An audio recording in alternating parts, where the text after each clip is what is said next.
Now, according to the UNFPA, 22% of adolescents have had sex before, and 10% of those who are sexually active between the ages of 15 and 19 years had their first sexual encounter before the age of 15. And over the last couple of months, this vulnerable group of people has had more limited access to information and health services than before.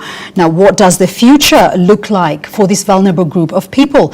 Joining me for a conversation is an emerging leader, Nargis Shirazi Baguma, who has experience working with adolescents on reproductive health matters and behavior change. Thank you so much for joining us, Shirazi.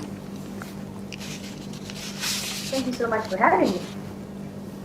Now we'll get right into the conversation. Now we know that 1 in 4 teenage girls in Uganda aged between 15 and 19 have had a child or are pregnant. We also know that 42% of these are actually unwanted pregnancies. From your perspective, what does the picture look like in coming months for both rural and urban adolescents in the wake of COVID-19? Well, that's a very good question. I must stress that the population that you're talking about, Ukshana, is about 23.3% of the Ugandan population. That means that 1 in every 4 Ugandans is an adolescent. Now, that's a huge number for us to ignore. Now, based on your question, I mean, some of the issues that I see coming up is an increase in unwanted pregnancies. That would definitely also have an impact on the number of unsafe abortions. Also, an increase in school dropouts, and then an increase in child marriages. These young people really do need our attention. What is it that we can do? Because you've raised quite a number of issues that cannot go ignored. What can be done to reduce the risk? Yeah, I mean, we're talking about young people. And as you know, young people are very exciting. They really love to, adventure, get to see and learn new things. So they'll always be at the point of discovery. We're talking about young people from the age of 10 to 19. So at this stage, we really, really need to be active in their lives, in the sense that we really need to open up for them to understand that they can come and deal with their specific issues in relation to sexual reproductive health. They need access to services. They need information and education, and not just information and education, but it has to be targeted. We've got people who cannot see. We've got people who cannot hear. We've got young people who do not understand English. Do these people have access to education and services? Do they understand the situation that they're in?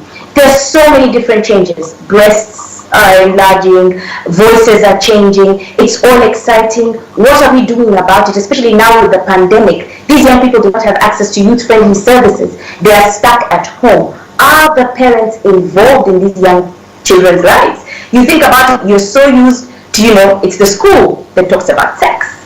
It's maybe you would expect a newspaper to talk about sex, but the parents are not talking about sex with these young people. And believe you me, they're going out there and they're having sex. I have a famous phrase. I say, yes, we are on lockdown, but sex has no lockdown, Shana. Interesting. Now, obviously, parents have their role to play, but isn't part of what you're raising supposed to be covered by the National Adolescent Health Policy?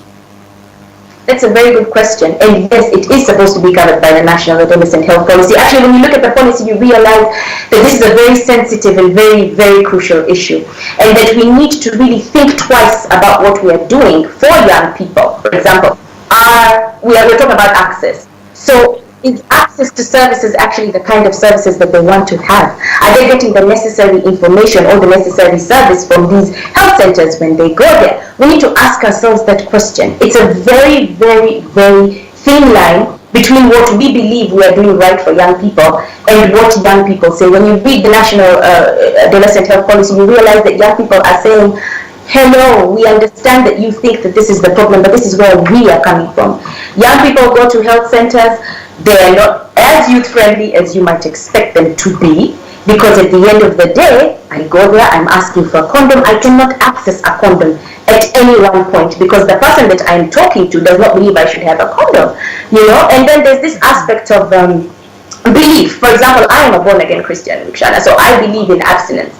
But then we also have to get real, because the reality is those young people are having sex behind your back. 10-year-olds, 13-year-olds, 17-year-olds are having sex. And this is the point where I need to ask our final question tonight.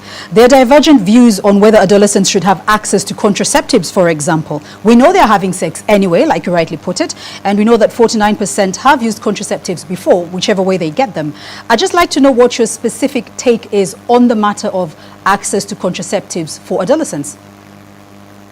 I think access to contraceptives for adolescents is a very sticky issue, but it's also a very important issue. We need to have access to contraception, not only because we need to maybe stop or reduce unwanted pregnancies, or reduce maternal mortality, or even reduce unsafe abortions. But access to contraceptions also has a direct impact on the economy. How, you may ask? I'm here to tell you how. Well, when a young girl has the ability to negotiate for safe sex in this case, of course abstinence should be key, but then when a young person needs to advocate, and negotiate for safe sex, this young person would end up in secondary school, for example, this young girl, and that 1% increase in secondary school girl child education would have a direct impact on the GDP of Uganda by 0.03%. There would be an increase. So it's not just health talk, it's economic talk. Health can directly have an impact on the economy. So we need to talk about access to contraception. They're having sex. Let's face it and let's deal with it. Access to contraception needs to be talked about, and certainly we need to provide adolescent-friendly reproductive health services. Thank you so much for joining us, Nargis Shirazi Baguma, for what is a very, very important conversation at this point of time in our country.